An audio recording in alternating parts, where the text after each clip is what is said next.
그들이 이 말씀을 듣고 있을 때에 비유를 더하여 말씀하시니 이는 자기가 예루살렘에 가까이 오셨고 그들은 하나님의 나라가 당장에 나타날 줄로 생각함이더라. 이르시되 어떤 귀인이 왕위를 받아 가지고 오려고 먼 나라로 갈 때에 그 종 열을 불러 은화 10문화를 주며 이르되 내가 돌아올 때까지 장사하라 하니라. 그런데 그 백성이 그를 미워하여 사자를 뒤로 보내어 이르되 우리는 이 사람이 우리의 왕됨을 원하지 아니하나이다 하였더라. 귀인이 왕위를 받아 가지고 돌아와서 은화를 준 종들이 각각 어떻게 장사하였는지를 알고자 하여 그들을 부르니 그 첫째가 나와 이르되 주인이여 당신의 한 문화로 10문화를 남겼나이다. 주인이 이르되 잘하였도다 착한 종이여 내가 지극히 작은 것에 충성하였으니 10고을 권세를 차지하라 하고 그 둘째가 와서 이르되 주인이여 당신의 한 문화로 5문화를 만들었나이다. 주인이 그에게 이르되 너도 5고을을 차지하라 하고 또 한 사람이 와서 이르되 주인이여 보소서 당신의 한 문화가 여기 있나이다. 내가 수건으로 쌓아 두었었나이다. 이는 당신이 엄한 사람인 것을 내가 무서워함이라. 당신은 두지 않은 것을 취하고 심지 않은 것을 거두나이다. 주인이 이르되 악한 종아 내가 내 말로 너를 심판하노니 너는 내가 두지 않은 것을 취하고 심지 않은 것을 거두는 엄한 사람인 줄로 알았느냐? 그러면 어찌하여 내 돈을 은행에 맡기지 아니하였느냐? 그리하였으면 내가 와서 그 이자와 함께 그 돈을 쳐다 쓰리라 하고 곁에 섰는 자들에게 이르되 그 한 문화를 빼앗아 10문화 있는 자에게 주라 하니 그들이 이르되 주여 그에게 이미 10문화가 있나이다. 주인이 이르되 내가 너희에게 말하노니 무릇 있는 자는 받겠고 없는 자는 그 있는 것도 빼앗기리라. 그리고 내가 왕됨을 원하지 아니하던 저 원수들을 이리로 끌어다가 내 앞에서 죽이라 하였느니라. 아멘. 하나님의 말씀입니다.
오늘 말씀에 나타난 10문화 비유는 마태복음 25장에 기록된 달란트 비유와 거의 비슷한 내용이지요.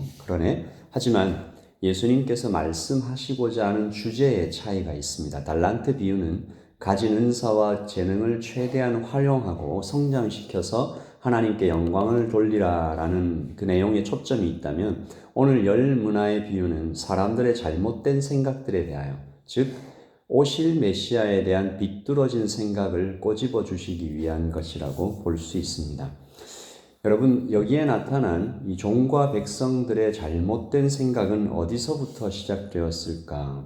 우선 여기서 종과 백성이 구분되어 있는 것을 볼 수 있죠. 종과 백성은 똑같이 귀인의 권위 아래 있었던 사람들인데 한번 예로 들어보자면 귀인은 어떤 성의 영주라고 좀 볼 수 있을 것 같습니다. 백성은 성 안의 거주민이고 종은 귀인의 집의 상주에서 섬기는 사람들이겠죠. 그런데 종들은 귀인을 믿고 따르고 있는 모습이지만 백성들은 놀랍게도 이 귀인을 미워하고 적대시하고 있습니다. 오늘 말씀 14절에 보시면 그런데 그 백성이 그를 미워하여 사자를 뒤로 보내어 이르되 우리는 이 사람이 우리의 왕됨을 원하지 아니하나이다. 이 그들의 적개심과 비열함이 잘 드러나 있음을 볼 수가 있죠. 우리는 그를 왕으로 원하지 않는다. 당시 예수님께서 처하신 상황이 이와 똑같았습니다. 따르는 제자들이 있었죠. 그러나 힘 있는 정치 세력들, 유대와 헬라와 모든 정치 세력들이 바리새인과 서기관들 힘을 합쳐서 예수님 살해 공작을 진행하고 있었던 상황이죠. 우리는 이 사람이 우리의 왕됨을 원하지 않는다라고 로마 정부에 상소하고 있었음을 우리는 알고 있었습니다. 참으로 안타까운 것은 백성들이 이 예수님을 미워하고 적대시하고 있으면 제자들이라도 예수님을 좀 잘 따르고 이해하고 해야 될 텐데, 이런 상황에 예수님을 따르는 제자들과 무리들도 치명적인 오해를 하면서 예수님을 모르고 있었습니다. 오늘 말씀 11절이죠. 같이 읽어볼까요? 그들이 이 말씀을 듣고 있을 때에 비유를 더하여 말씀하시니 이는 자기가 예루살렘에 가까이 오셨고 그들은 하나님의 나라가 당장에 나타날 줄로 생각함이더라. 하나님의 나라가 가까이 오는 것이 무엇이 잘못되었을까 하지만 이들이 기다리고 있었던 메시아는 정치적인 메시아였습니다. 하나님의 나라가 당장 나타날 줄로 믿었다라는 말은 강력한 힘을 가지신 메시아가 로마의 압제로부터 금방 해방시켜 주시는 능력의 구원자로 오실 것을 기다렸다는 것이죠. 이것은 당연히 예수님의 뜻과 너무나 달랐습니다. 그러므로 예수님은 지금 이 백성들과 또한 제자들 모두에게서 압박을 받고 있었던 것이죠. 노골적인 적개심을 드러내는 백성들이 있었다면 또 예수님의 뜻을 거의 헤아리지 못하는 제자들에 둘러싸여서 예수님은 그 사이에서 오늘의 이야기를 들려주고 계십니다. 귀인은 길을 떠나면서 한 문화씩 10명에게 맡기며 다시 돌아올 때까지 장사하라라고 명합니다. 10명의 종을 우리가 세 부류로 나눠서 볼 수 있지 않습니까? 사실 둘이라고 해도 좋은데 10문화를 남긴 종과 5문화를 남긴 종은 똑같이 칭찬받았죠. 문제는 한 문화를 땅에 묻어둔 종이었습니다. 이 종의 말을 한번 들어보겠습니다. 19장 21절입니다. 왜 그랬냐 물어보니까 이는 당신이 엄한 사람인 것을 내가 무서워함이라. 당신은 두지 않은 것을 취하고 심지 않은 것을 거두나이다. 우리 한 번 더 읽겠습니다. 시작. 이는 당신이 엄한 사람인 것을 내가 무서워함이라. 당신은 두지 않은 것을 취하고 심지 않은 것을 거두나이다. 아멘. 예수님은 지금 이 말씀을 비유로 하고 계시고요. 비유에서 나타난 어떤 한 사람은 조금 과장될 수 있지만 우리 일상에서 나타나는, 우리 주변에서 볼 수 있는 어떤 사람입니다. 잘 보십시오. 이 사람은 예수님에 대하여, 귀인에 대하여 엄한 사람이다.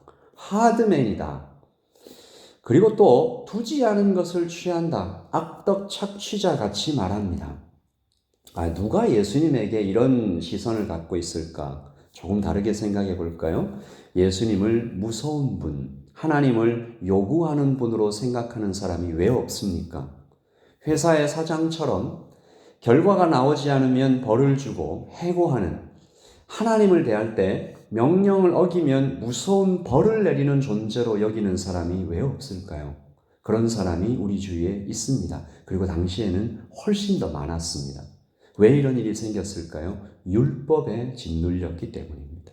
율법은 기준입니다. 도달하지 못하면 벌을 받죠. 당시에 하나님은 율법의 하나님으로 오해되고 있었고 죽임을 당할 수도 있다. 하나님의 말씀을 어기면 큰일 난다. 바리새인과 서기관들과 종교 지도자들은 이 율법의 하나님을 사용해서 백성들을 짓누르고 있었습니다.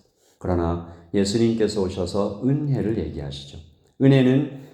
은혜도 기준을 제시하지만 그 기준에 도달할 때까지 동행해 주십니다. 가르쳐 주십니다. 아니, 예수님은 오히려 그 짐을 대신 져주십니다. 넘치게. 오늘 말씀은 예수님 당시의 제자들과 또 바리새인으로 대표되는 반역자들에 대한 교훈이지만 동시에 다시 오실 예수님을 기다리는 우리 모두에 대한 메시지라고 볼 수 있습니다. 여러분 한번 대답해 보시지요. 나는 주님을 어떤 분이라고 고백하고 있습니까? 나는 어떤 주님을 정말로 원하고 있습니까? 내 말과 기도와 행동을 누군가 일주일 동안 하나도 빠짐없이 다 녹화해서 그 영상을 보여준다면 내 말과 내 기도와 내 행동을 누군가 일주일 동안 잘 녹화해서 이렇게 보여준다면 그 삶 속에, 그 모습 속에 내 삶에 주님은 어떤 분으로 표현될 것 같으십니까? 걱정하고, 낙심하고, 미워하고, 판단하고, 포기하고, 시큰둥한 모습은 없을까요? 억지로 누가 볼까봐, 아니 벌 받을까봐 마지못해 예배하고 봉사하는 모습은 없을까요? 무엇보다 주님께 드리는 것을 아까워하는 적은 없었을까? 우리 마지막 종이 한 말이 사실 이거지 않습니까? 내가 땀 흘려 봐야 이거 내가 먹을 것도 아닌데 뭐하러 내가 열심히 하겠습니까? 그냥 땅에 묻어두었습니다.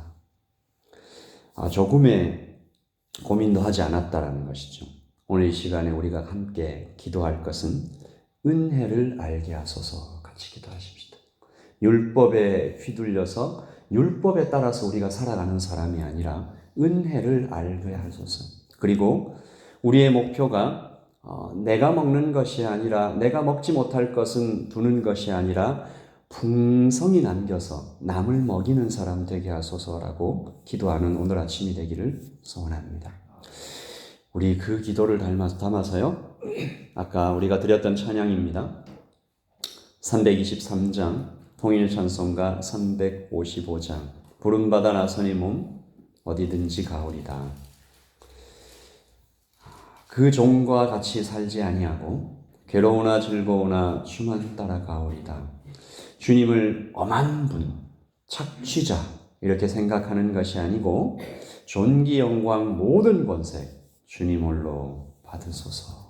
우리 2절과 3절을 같이 찬양하십시다. 아골골짝 빈들에도 복음 들고 가오리다. 소돔 같은 거리에도 사랑 안고 찾아가서 종의 몸에 지닌 것도 아낌없이 드리리다. 종의 몸에 지닌 것도 아낌없이 드리리다. 존귀 영광 모든 권세 주님 홀로 받으소서. 멸시천대 십자가는 제가 지고 가오리다. 이름 없이 빛도 없이 감사하며 섬기리다. 이름 없이 빛도 없이 감사하며 섬기리다. 존귀 영광 모든 권세 주님 홀로 받으소서. 멸시천대 십자가는 제가 지고 가오리다. 이름 없이 빛도 없이 감사하며 섬기리다. 이름 없이 빛도 없이 감사하며 섬기리다. 아멘.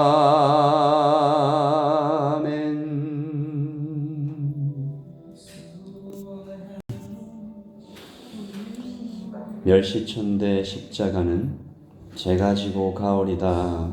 아무리 찬양해 보아도 지고 갈 수 없는 것임을 또한 우리가 알고요. 그 마음으로 주님 앞에 나와 기도하는 것입니다. 오늘 이 아침에 은혜를 알게 하소서. 우리 한순간도 예수님을 향하여 당신은 엄한 사람이라, 자꾸 요구하는 분이라, 그런 생각 한순간도 하지 않는 사람 되게 하여 주셔서 착하고 충성된 종으로 우리의 평생을 살아갈 수 있도록 주님 도와주셔서 주께서 있는 자는 받겠고 없는 자는 그 있는 것도 빼앗기리라 하신 말씀처럼 주께서 주신 11문화 남기고 주께 주신 달란트 주신 재능을 모두 활용해서 주님께 충성하다가 주님 만날 수 있도록 도와달라고 예담교회에 있는 모든 형제와 자매들이 다 그런 마음으로 주님께 나아가서 주님에 대한 오해가 없도록 주님은 엄한 분이다. 주님은 요구하는 분이다. 주님은 멀리 계신 분이다. 그렇게 생각하는 교인이 한 분도 없도록 예수님은 아주 가까이에 계셔서 우리와 동행하시고 물과 피를 쏟으시고 사랑하시고 주시려 하시는 분이심을 넘치게 채우시려는 분임을 이 아침에 다시 고백하고 주님 우리를 착하고 충성된 종 될 수 있도록 은혜 부어달라고 기도하겠습니다. 기도하십시다.